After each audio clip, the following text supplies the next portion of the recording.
Hello, happiest of Sundays. Good afternoon. Apologies again for being late on the Love After Lockup recap, but I had a lot going on with work and then I was sleepy, so I didn't feel like it. Now we've got the finale that just premiered, I believe, on Friday, which was the 27th. But I missed the recap last week, the episode before the finale, which was titled Rules of Engagement. So I'm going to do what I always do for this recap, except with each couple, I will go over what happened with them from one episode and then let you guys know what happened in the finale so that my little brain does not get confused. We're going to start with Zaria and Troy. They were an interesting couple. Their existence annoyed me as a whole. I Zaria is just terrible, and it doesn't look like the lives that she's doing off of Love After Lockup are helping her. It looks like they're just making her look even worse than she already is. But she's going off on Troy in the Rules of Engagement episode, and her skin was terrible. It wasn't making any sense as to what she was truly mad about, which led me believe this girl is just jealous of the baby mama. She's just mad that somebody else exists. And it bothers me because it's like, Zaria, do you not realize you somebody's baby mama as well?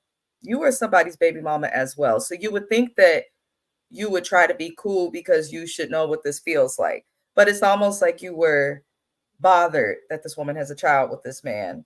And honestly, you got a child with someone else too. So stop tripping. It's not that fair. Now, she does end up getting Troy to apologize to her for leaving because he went on a 6 mile walk because she was driving him crazy. And uh, he asked her if she can, wear her ring. She's tripping, takes off the ring, throws it, all this extra stuff. But eventually, these people get it together and they go to Buffalo to meet his family. I was annoyed before I even comment on the family because it's like, you did all of that and you threw this big fit just to end up going.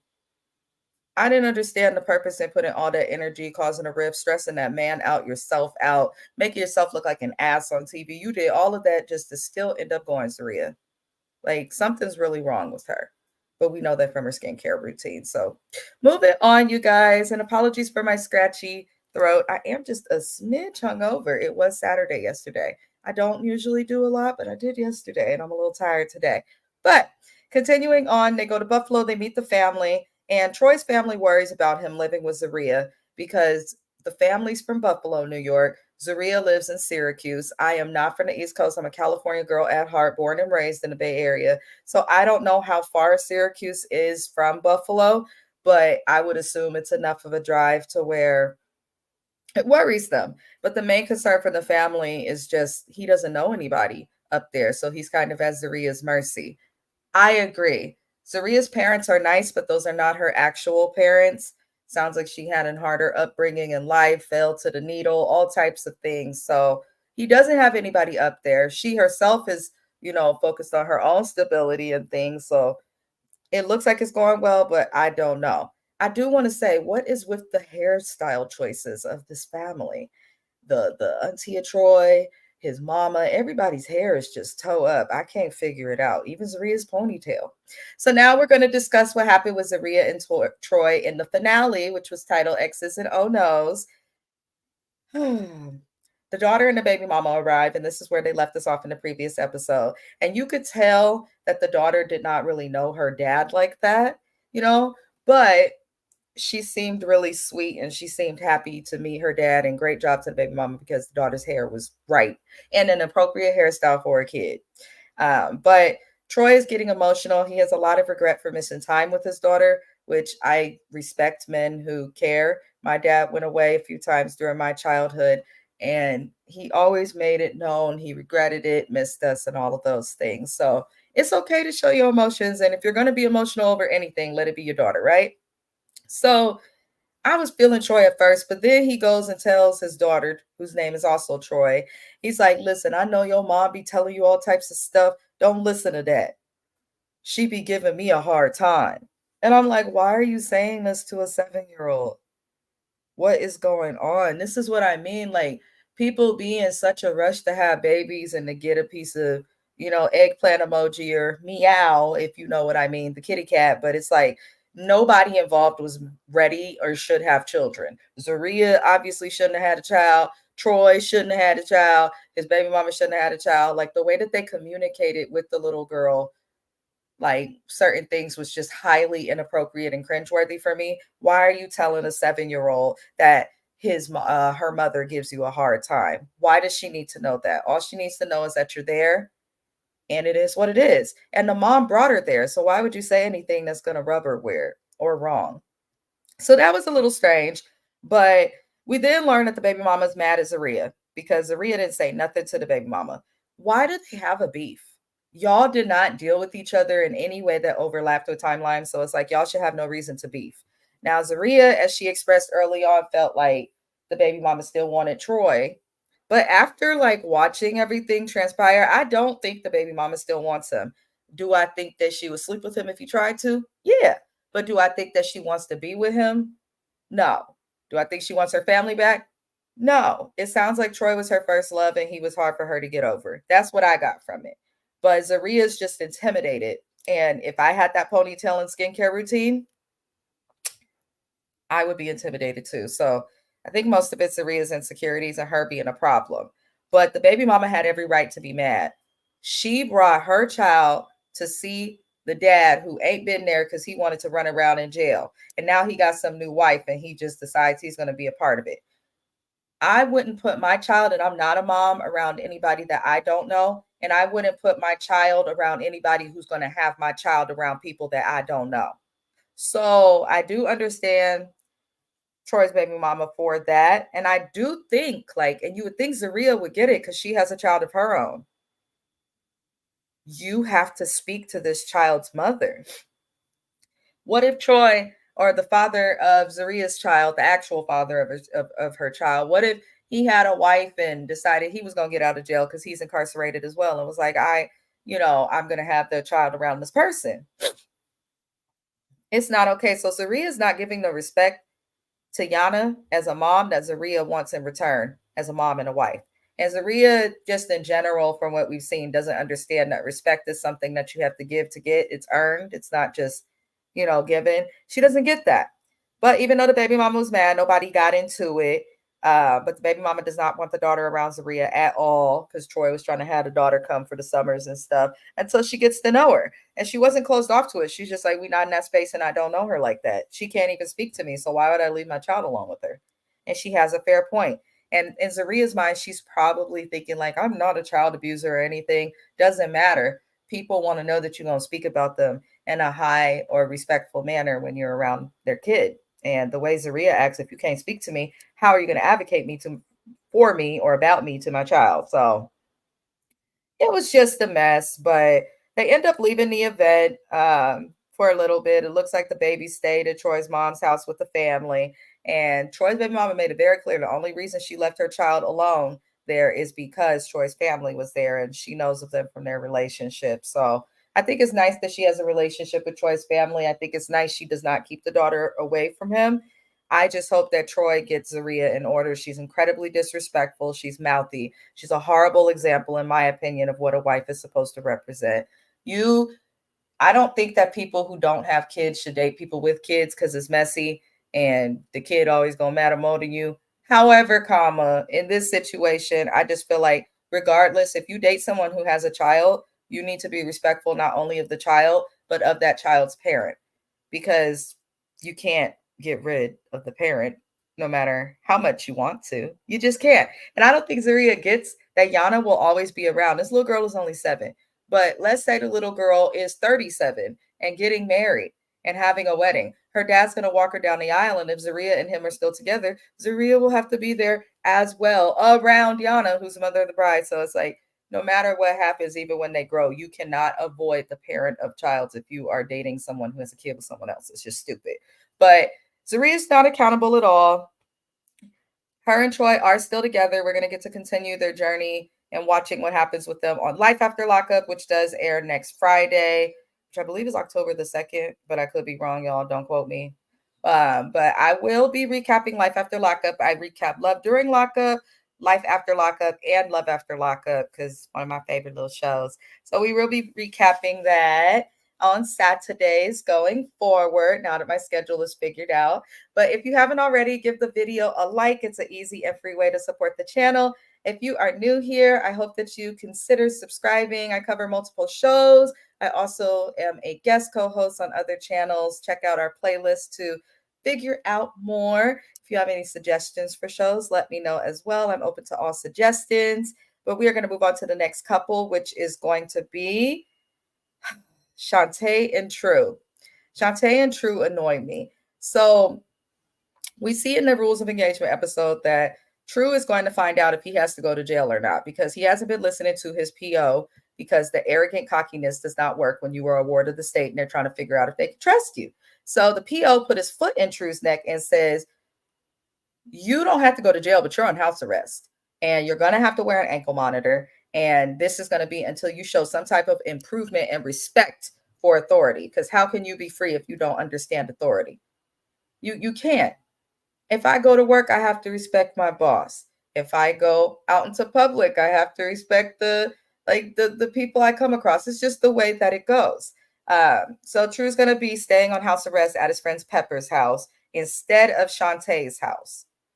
Red flag number one. But I feel like Shantae either is developmentally slow or disabled, or I feel like Shantae was dropped on her head as a baby too many times, or Shantae's got some sort of illness that she's not letting us know about because she's acting like something is really wrong with her decision-making process. The fact that he didn't want to do the house arrest at the house that his pregnant girlfriend or whatever it is that was a red flag in itself. But Peppa is a friend of the family's. We see them go to eat with True's sister-in-law, Kels. I found it to be weird that he went to eat with his sister-in-law. I find that to be very, very strange. I just do. I'm not going to go eat, you know what I'm saying, with like a dude who ain't my dude or like with my, I don't know. That's just how I am. I thought that was weird. But Kels kind of made some good points about, you know, Shantae and the baby and him being close, but I don't trust any of it. And I do find it interesting that True has no male friends. Where are your male friends? What happened to the guy from Love During Lockup, Shantae's cousin or stepbrother who was in jail with True, who was trying to warn her? Bring him back. Please bring him back. I would love to know what's going on with them. But in a new episode for the finale, we see True bring Shantae to his friend Peppa's house so she could look around as if that's going to make her feel better. Peppa is talking about he can't have guests. I don't like people, but she letting somebody stay in her whole house. So we knew Peppa is full of shit. But True's conditions of his house arrest, he can only leave the house on Mondays and Wednesdays from 8 to 12. That's all he can do. And honestly, it's not a lot of time, but you could get a lot done in 4 hours. You just can. So now Shantae and True are claiming like they're going to restart their relationship and try to figure it out. And she worries about True going back to prison, she says, more than she does him cheating on her. Homegirl got her priorities mixed up. But again, something is wrong with this woman's decision-making process. And it's a miracle that her children have smarts because I don't understand Shantae. So next day, Shantae is upset and she says that True cheated on her and he expects for Shantae to wait on him to get all the cheating and dealing with multiple women out of his system because he's been in prison since he was 17 and he's like 30 now. And Shantae's like, that is crazy. But her dumbass waited because she just had a baby by True not too long ago. And they dumbasses just got engaged, just looking goofy and clothes too tight for both of their sizes, just looking a damn fool. So Shantae says that she basically saw him talking to somebody else and she can't confirm that he slept with them. But if you got to keep it a secret, you cheated. And I agree. Cheating is not just putting mouth to mouth with somebody or private part to private part. Okay. Cheating is that emotional connection. If you feel the need to keep it a secret, you know that you're doing something wrong. That means that there's bad intention there. And I'm going to feel like you have betrayed my trust, which is the same thing that comes with cheating. So I got her there, but I do think he's been cheating and sleeping with people. Now, for some reason, she goes off to drop off food and clothes to him or whatever, even though she's saying they're not together. That's how you know she's not done. Because if you really done, That nigga can get the hell on. You're not gonna drop him off no food, no water. You're not collecting $200. You are gonna keep it lit. You're not dealing with him. So he comes out talking about Shantae, his baby mama, and she ain't going nowhere. And that's why women need to do better and stop being so doggone stupid and dim with it when it comes to men. Okay? Yeah, you could love your baby and I don't regret my baby and all of that. But these men will put a baby in you just so that they can have something to come back to. Not for the sake of the child, not because they love you, not because they coochie good, but because they want a place that they could eat, sleep, get some, all of that. And this is what True gives, because he act like just because she's pregnant, she's stuck with him forever, when the marriage is supposed to be the forever. Now, they arguing outside, and I'm not going over it because I don't care. She had her friend Janiyah on the phone the whole time. They're very immature for their age. They are my age. I'm 32. Shantae's what, 35. True's 31. They are so immature. They make millennials look so bad. But then there are a lot of people, unfortunately, I know, that act like that when it comes to like relationships. They'll play that toxic game and then act like, I don't know how I got here. So if they like it, whatever. I love it if they like it. But Shantae in real time has had a baby. The update that they gave on us is that they found that there were no heartbeats with the twins.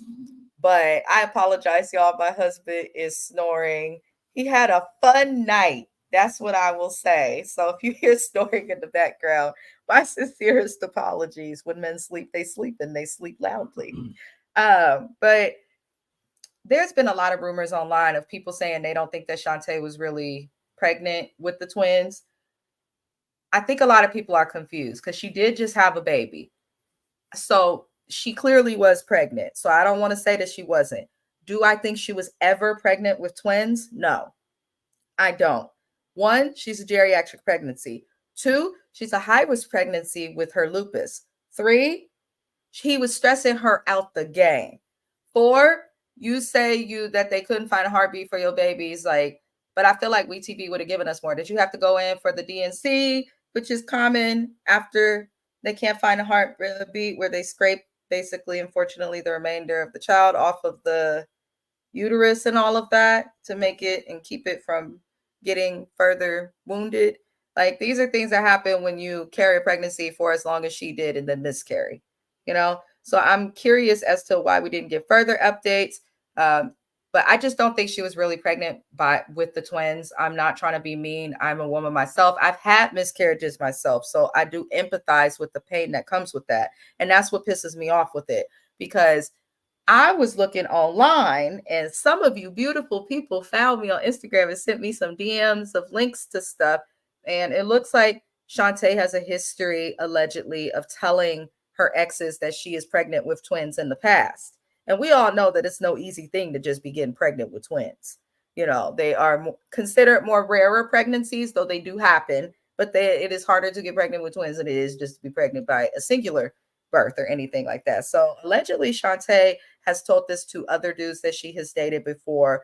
The other thing that made it a red flag for me, you was at this place for sonograms, which yes, they do, but why wouldn't you want him to come in? And if True didn't come in, I at least expected the camera to come in with you, but we didn't get to see that either. So it does look like she might have lied about the twins in a panic to keep True for the camera, but in real time, she did just have a baby.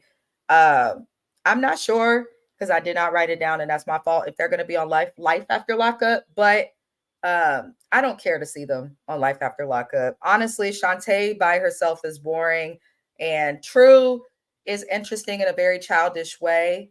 But the only way that they would be entertaining on television is if he's acting a fool. Other than that, they are pretty boring. So I wish them the best, and we'll see what happens with that couple.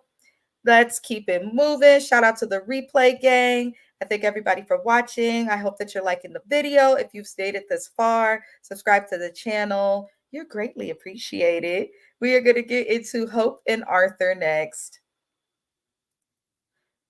I don't like Hope. She gets bigger each episode, it seems. And I'm not saying that to be petty or anything like that. It just does. I don't know if they changed the cameras or if she just been eating. I don't know. But we see in the Rules of Engagement episode that they are going to meet her family because she's finally told her siblings about him and who he is to her. And Hope has worries that her sisters can be judgmental. Looking at those sisters, they need to stop being judgmental. That's what I'm gonna say. And I'm not gonna go any further because then y'all gonna tell me I'm mean and I don't have time for that. I just don't. But she meets with her sisters and lets them know that she has a boyfriend and who he is what concerns them. They find out that it's Arthur and they're like, oh no. So clearly they have some type of tumultuous past. What's interesting is the whole family seems to lack accountability because in the past, Arthur wasn't the red flag, it was Hope. Hope cheated on him. She was the one that was everywhere. It's like, do they think she's some sort of angel? Hope seems like a man eater who doesn't know how to wear clothes that fit her size. That's what I got from her. But, those are her sisters and family's always biased. So they have the right to be biased for their sister because I would be for mine. So, hey, let them be.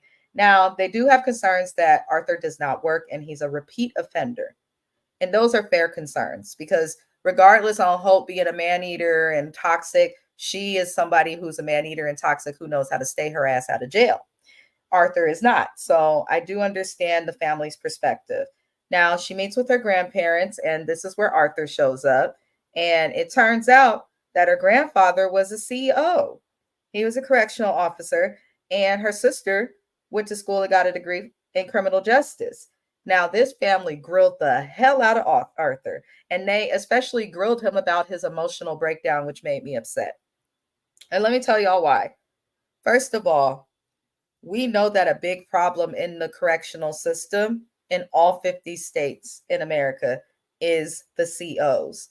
They are a part of the reason that drugs are getting into the jails. They are a part of the reason that inmates are um, being beat up in jail. What was that? The Khalif Browder story in New York, Rikers Island. Just look up Rikers. The COs are a big problem. So her grandfather saying that, I'm looking at you like, okay, sir, that don't make you look no better. But who the hell are you to grill a prisoner on his emotional breakdown?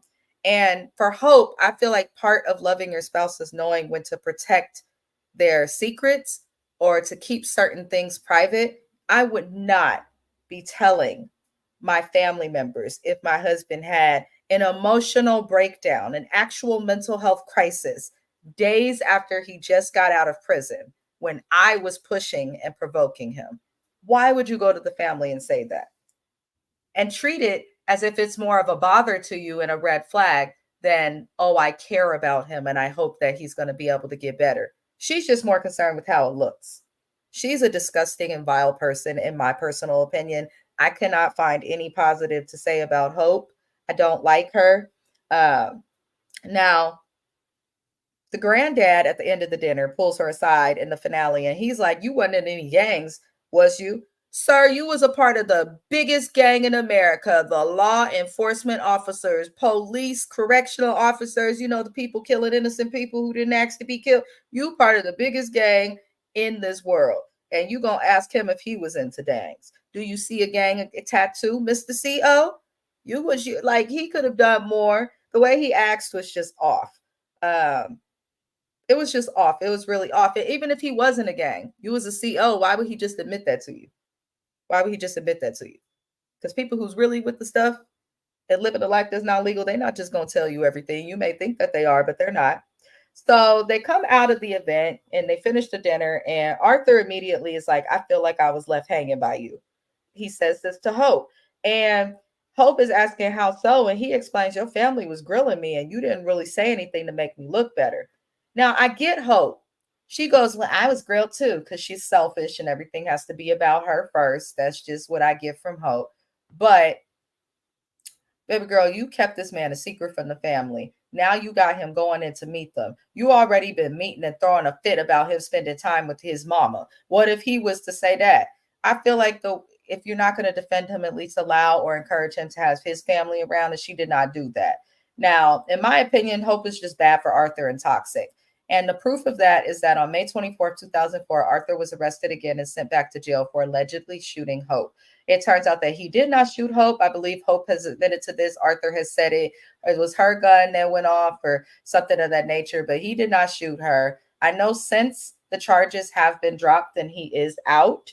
So I just want Arthur to stay as far away from Hope in Texas as humanly possible. Even if your mom is a trigger for you, go home to your family where you can be safe and you can be triggered, but know that you have somewhere to lay your head, where you can come in late at 12 o'clock in the morning and not have some big chick with pink hair standing there in a big ass sweatshirt questioning you about being out with your mom and family. Go somewhere where you can heal. Go to family therapy if your mom triggers you so much. Be proactive, but I don't think he needs to be in a relationship with anybody, let alone Hope. But the fact that this relationship with Hope led to him going back in jail for a short stint, never deal with her again. I don't know how people do that. Once I go to jail, or if the police are even called because I'm arguing with somebody, I'm not dealing with that person no more. That means arguing with you or being around you puts my freedom at risk. Hell no. So I hope that Arthur starts to think that way. I truly believe he needs serious mental health care and psychiatric care. He needs a lot of help. Hope cannot provide that help. I don't think she truly loves him. I personally feel like she did this for the TV a little bit, but I'm glad they're not together in real time, y'all. That's what I will say. Moving it along, y'all, we're going to get into Bianca and Daniel. Bianca and Daniel are a mess. They will be joining Life After Lockup, so we're going to have to watch this foolery. Now, Bianca asked the cousin why he advised Daniel not to marry her. And turns out he was supposed to go live with the cousin to focus on his sobriety, and then randomly changed his tune for Bianca. And Bianca feels the family's worrying too much about Daniel's sobriety, which is very immature. This man is sitting in jail behind choosing substances over his own safety and others. The family's not overreacting. And we also learned that his mother lost one of her children and one of Daniel's brothers because he overdosed as a result of also getting into substances too much. So the family, I don't think, is being over dramatic. They're not overreacting. Bianca's just dumb and young, in my opinion, and very sheltered. So the cousin explains that Daniel has relapsed in prison before, and Bianca's like, still like, well, I don't think he'll relapse again. It's like, girlfriend, if he found a way to relapse and get high in prison, then why wouldn't he do the same thing out in the open? It's like she doesn't want to acknowledge it just because she's like, I moved all the way to Arizona and this is going to work. Baby girl, if you moved all the way to Arizona and you want this relationship to Daniel to work, then you would be doing everything in your power to ensure that he's sober so that it can work. But you're not doing that. And it's making it look like you have a problem because you're so hell-bent on, I don't want to be expected not to drink. Why are you hell-bent on that? Why is that even the first thing that comes to your mind when you have a partner that has a drinking problem? If my man had a drinking problem, I would not be worried about me not being able to drink. I would be trying to figure out how to have as many different flavors. I'd have non-alcoholic beer in the house. I'd have soda pop, tonic waters, juice, sparkling water, everything he can imagine to drink that's not alcohol. So many distractions, Rubik's Cubes, you name it. But I'm not going to think, oh no, I can't drink.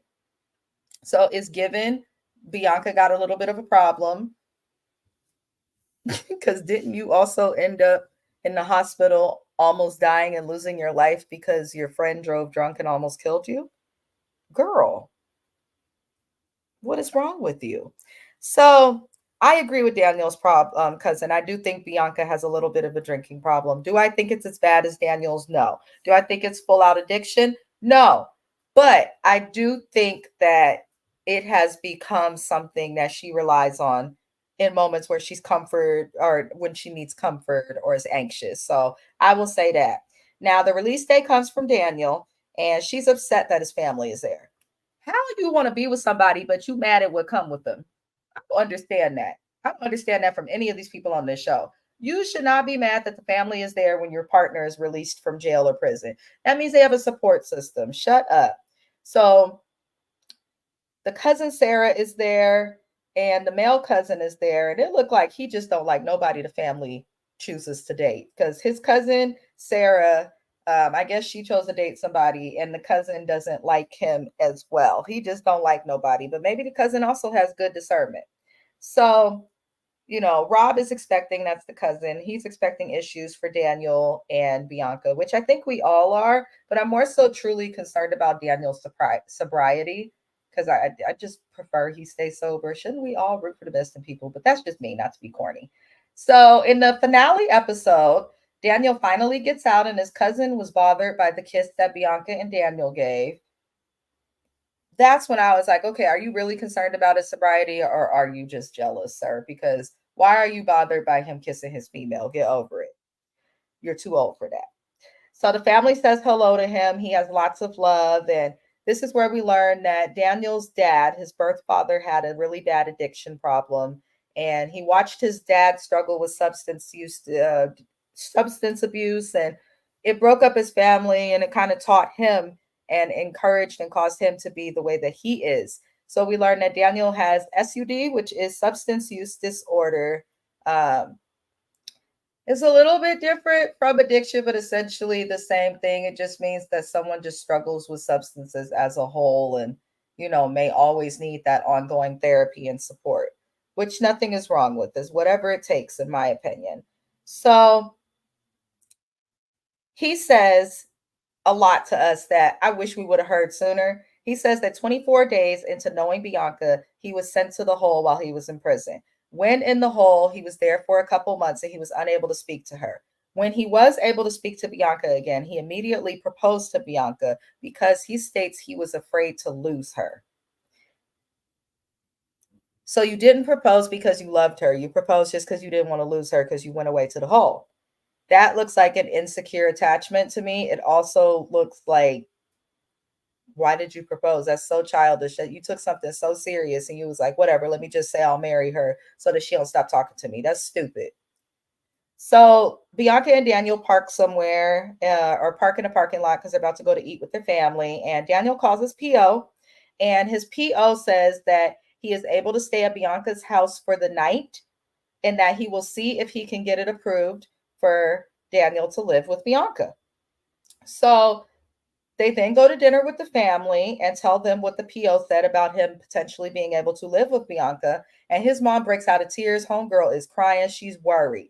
She's triggered because she's heard Bianca say, I am not going to stop drinking for your son, even though I know that he has a history of being triggered and relapsing. I am not going to do that. And now he's taken away from this halfway house and put somewhere where he doesn't have to sign in and be logged and all of this, where he can be watched. He's somewhere where there could be alcohol just sitting in the house at any time. I feel like Bianca could have at least gotten like a liquor cabinet and hid it and locked it or something so that he wasn't tempted. This chick didn't do nothing to ensure he was good. So his mom's panicked that she also has a child she lost who couldn't get over the substances. So Daniel seems to understand Bianca's point of view of her being young and wanting to party, but the mom is just really concerned. And Daniel tries to explain to his mom, like, listen, I'm going to forever struggle with this. And that's just something we all have to accept. And in that moment, like, though I want him to not live with Bianca, I do agree. When you struggle with substances, whether it's meth, whether it's coke or weed, alcohol, whatever substance you choose, the Percocets, whatever substance you choose, when you struggle with something like that, it doesn't just go away. You may learn to live without it, but it's a forever struggle. You're forever living your life in recovery. And Bianca does not understand that or doesn't want to acknowledge that. So that's all we get with them. We're going to pick up, it looks like, from where we left off with Bianca and Daniel on the next episode and season premiere of Life After Lockup, which I am excited to recap. So be on the lookout for updates on this channel for that. But as for now, it looks like they're still together. So we shall see. Moving on, you guys, we're going to get into Julian and Christine.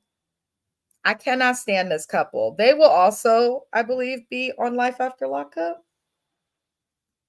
So Christine is going to do an open mic night for a stand-up comedy. She says she's always been funny and she wants to get into stand-up comedy, which is good. But she goes to tell Julian about her doing stand-up, and Julian mentions that she could be picking up more shifts because he lost his job.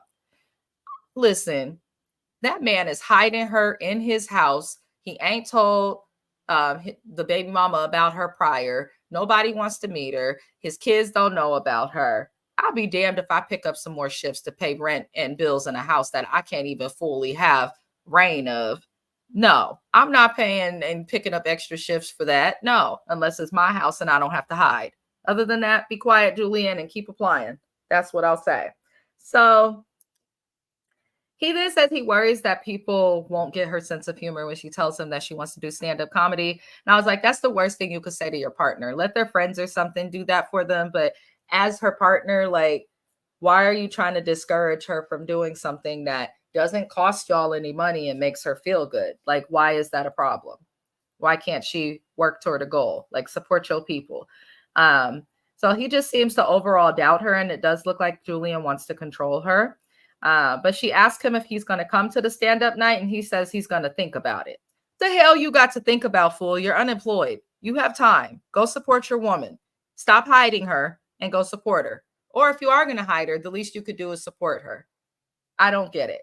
Now, in the finale episode, she does the stand-up comedy, and she gets upstage, and we do see Julian come in, but he arrives late. He had a little come to Jesus moment and realized he looked like a douchebag on TV. That's what I think happened.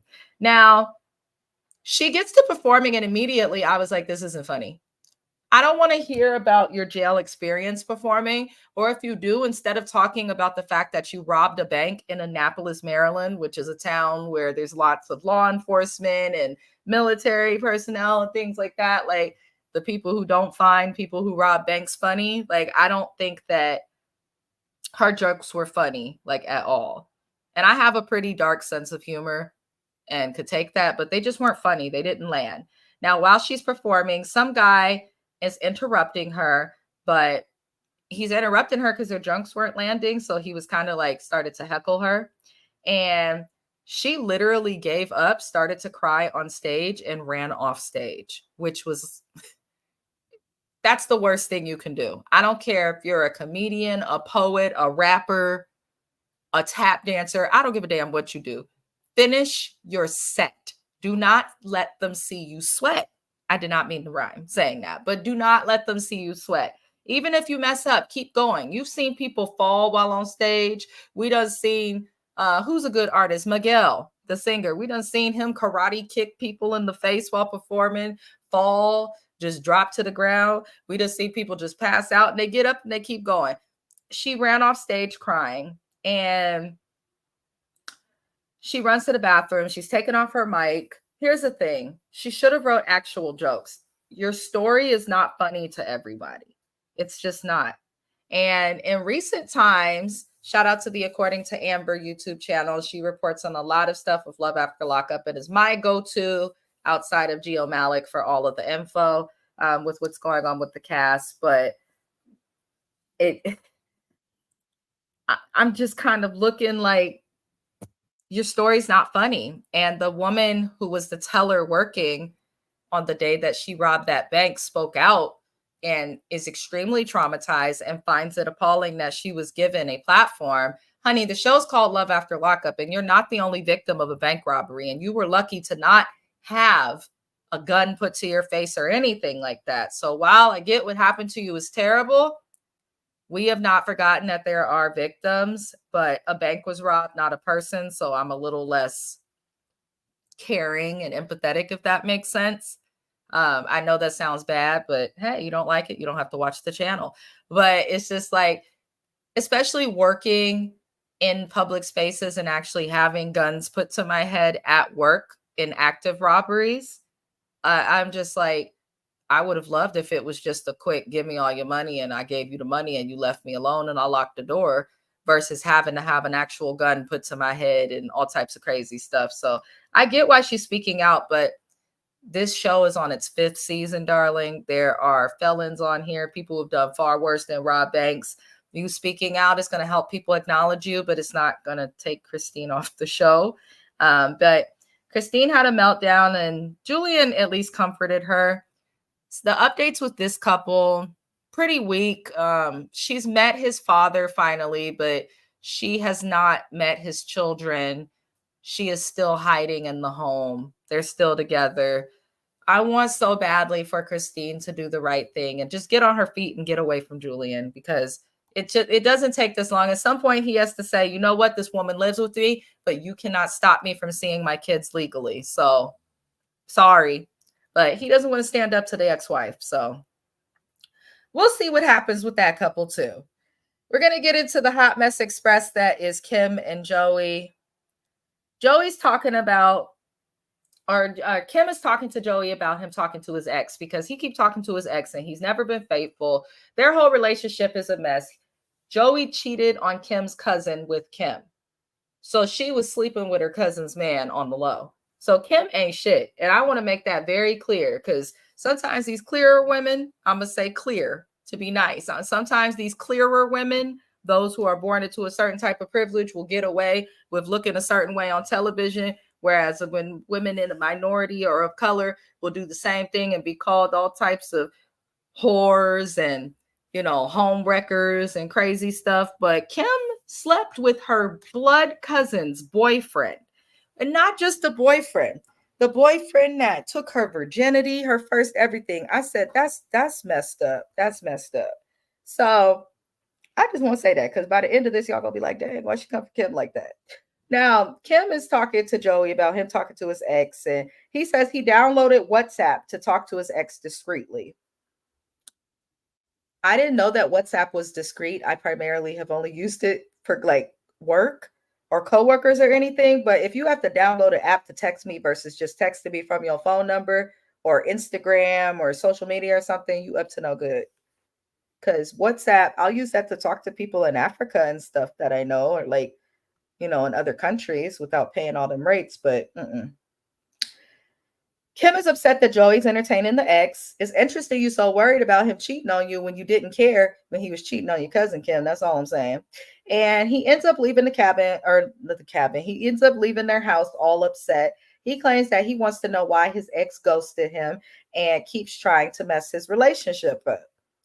We learned that his ex has agreed to meet up with him in person. And I don't understand why he can't get the closure he claims he's looking for over the phone. Why do you need to meet up with this woman to get closure? Make it make sense. It doesn't. So in the finale episode that just premiered this past week, we see Joey's dumbass waiting to meet his ex-girlfriend for the so-called closure he needs. Even though she's like, I want to be with you. I want to see where this goes. I still love you. And he went with that intention, but now he claims it's for closure. And back home, because it's the day of their engagement party, Kim is hoping that he shows up to the engagement party. So, meanwhile, he putting his current relationship and engagement on the line while this woman has stood him up again. Why do you care so much, Joey? Like, that's what I don't understand. Why does he care so much to where he is willing to put his new relationship on the line and at risk just to be with this old chick? Why does it care? Why does he care so much? It doesn't make sense. So he claims the reason he was stood up is because his ex has a man currently. So he was trying to be the side chick or whatever. But his ex-girlfriend has a man currently as well as kids, and she does not want to cheat. He claims he is done and cannot stand her. Shut up. You're not done, and you can stand her because you still went out to that park, pissed off your current woman, and hoped and was willing to meet with her. So we know that Joey's full of it. Now he claims that he was overreacting and goes back home to Kim and says that they could still do the engagement party. But he says nothing about trying to meet with the ex. Now, another red flag is they drive separately to the party. And they go and they set up the party and all of these things. And she has concerns about her cousin Tatum, who dated Joey for many, many years. She lost her virginity to Joey. And the reason they broke up is because Joey cheated on her with her cousin, who was Kim. So for some reason, Kim thought it would be smart to invite her cousin Tatum, and the cousin shows up, immediately gets emotional and says it's weird seeing them together, and she does not like it at all. She says she needs to tell Kim what Joey just did. And she pulls Kim to the side at this party and tells her that Joey whistled at her, and she didn't like it. And she said with the history that they have, it makes her uncomfortable and it's hard for her to see them together. And she asked to leave the engagement party, which was the respectful thing to do. That was absolutely the respectful thing to do. I wouldn't have showed up. We wouldn't even be cool, honestly. We wouldn't even be cool. Because if you can't trust family, who can you trust? Me and Kim would not be cool. Her cousin is better than me. because I wouldn't trust her. But Tatum leaves, and Kim is like, she's overreacting. Yeah, Joey cheated on her with me, but that was over 17 years ago. And, where they haven't been together since then. I'm like, Kim, you're so stupid. I hope he cheats on her, y'all. I'm starting to hope he cheats on her because how dare she be the other woman and then be looking at her cousin like she's overreacted? And come to find out, a friend confirmed that Joey did whistle at Tatum, and it looks like he probably did that on purpose to make Tatum uncomfortable to run her out of there because he knows her because he was with her for so long. So that's the Hot Mess Express. Kim and Joey will be on Life After Lockup, you guys. So we will continue to see what went down with them and their little wedding. I don't like either of them. I really don't. I don't think she ain't shit and he ain't shit. That's my opinion. She ain't even divorced yet. I just can't. So, they're a mess. We'll see where it goes. I also thought the dress she wore at her engagement party was ugly. That's just my opinion. It looked like something you would just wear to work, to the office. I'm like, it's your engagement party. Do something with your hair. Get done up. What are you doing? My goodness. But that's what happens when you're rushing it because this man ain't got no job and no ability to do anything, but he knows how to take $2,000 out of Kim's bank account to put rims on a goddamn Pathfinder. That bothered the life out of me. You gonna put rims on a Nissan? Mm-mm. And why is it that ratchets always drive Altimas? But that's another thing. Moving on, you guys, the last couple we're going to discuss. We did not see anything from them on the finale, but the episode prior, we did. And I am going over both episodes in one video. So we're going to discuss Letitia and Keith. Letitia tells the kids that Keith is not getting out to the end of the year. And the younger daughter breaks down in tears as if she was told that he gonna die. That's not her real father. The attachment is weird. The oldest daughter did not care. And it's just like, here she go again. My mama's stupid. And Letitia talked about she's thinking of moving to Charlotte and relocating and getting a fresh start, all this other stuff. But we know that ain't gonna happen because Letitia don't pay her bills or her rent, but talking about she's an accountant. I don't want an accountant that is constantly moving, constantly being evicted, and constantly being in court for not paying and dealing with and accounting for their finances. And that's what Letitia is. I want to know who's literally doing business with her. I would be concerned. Who's gotten their taxes done by her? Were you audited? I need to know. Tell me something, please. But Letitia and Keith are a mess. The update we got with these two, Letitia got arrested for theft. So it looked like she was stealing and she's hoping to fight the case. Keith was scheduled to be released on September 24th, and he was released on, I believe, someday around that. It was earlier this week, and this was the week of the 24th. So Keith is free.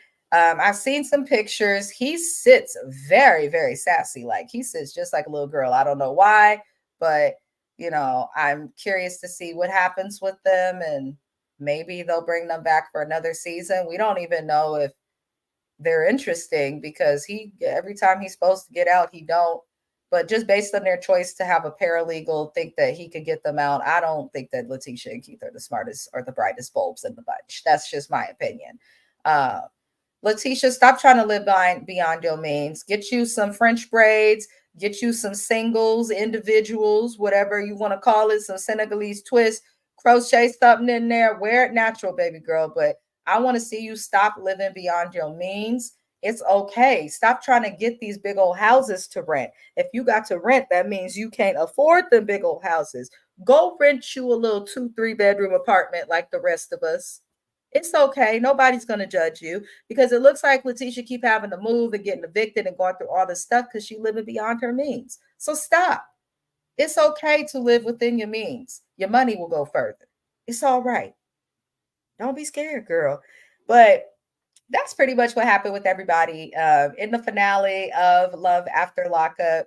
Life After Lockup does premiere, you guys, next Friday. So be on the lookout for that. We recap Life After Lockup, Love After Lockup, and Love During Lockup the day after the episode airs and/or on Sundays if I get a little busy. But I will be here next week, October the 4th, to watch the episode on October the 5th. We will recap it. So I appreciate all you beautiful humans. I hope that everybody really does enjoy their Sunday. If you're watching us on a different day or if you're part of the replay gang, I really do appreciate you for supporting me and hearing my little voice and opinions. Also, friendly reminder, everything that is discussed or mentioned in this video is literally for entertainment purposes. It's based on my opinion. I cannot say that it is fact. So we will say things are alleged just to protect myself. The next thing we'll have is a music reaction dropping, and we'll be back for Love and Hip Hop Atlanta as well. And I'll be on the Watch Your Mouth Reviews channel later today to go over Love and Marriage Detroit and the Braxtons. So thug life to you all. Love and light. Like the video. I'll see you guys next time. Bye-bye.